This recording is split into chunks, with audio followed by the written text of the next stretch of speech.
महाराष्ट्र भाजपा उपाध्यक्ष व जिल्हा ग्रामीणचे अध्यक्ष रविराज देशमुख यांच्या वाढदिवसानिमित्त ग्रामीण भागातील भाजप कार्यकर्त्यांनी त्यांना घरी भेट देऊन वाढदिवसाच्या शुभेच्छा दिल्या आणि त्यांना विश्व महामानव डॉक्टर बाबासाहेब आंबेडकर यांनी लिहिलेले भारतीय संविधान भेट म्हणून दिले।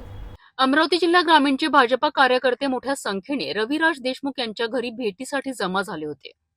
कार्यकर्त्यांनी त्यांच्या वाढदिवसाचे हार्दिक अभिनंदन केलेत आणि त्यांच्या सेवाभावाचे कौतुक केलेत। या प्रसंगी खास भेट म्हणून विश्व महामानव डॉक्टर बाबासाहेब आंबेडकर यांनी तयार केलेले भारतीय संविधान देऊन आदरांजली वाहिली गेली। रविराज देशमुख यांनी कार्यकर्त्यांचे आभार मानलेत आणि त्यांनी ग्रामीण भागातील विकासाकरिता अधिक मेहनत करण्याचे आश्वासन दिलेत। कार्यकर्त्यांच्या या उत्स्फूर्त स्वागताने कार्यालयात एकच उत्साहाचे वातावरण निर्माण झाले होते। ही भेट त्यांच्या नेतृत्वाखाली भाजपच्या ग्रामीण क्षेत्रातील कार्यशक्ती अधिक मजबूत होईल असा विश्वास व्यक्त करण्यात आला आहे। तर ही होती महाराष्ट्र भाजपा उपाध्यक्ष व जिल्हा ग्रामीण अध्यक्ष रविराज देशमुख यांच्या वाढदिवसाच्या खास भेटीची बातमी। ग्रामीण भागातील कार्यकर्त्यांच्या प्रेमाने आणि आमदाराने हा वाढदिवस अधिक संस्मरणीय ठरला।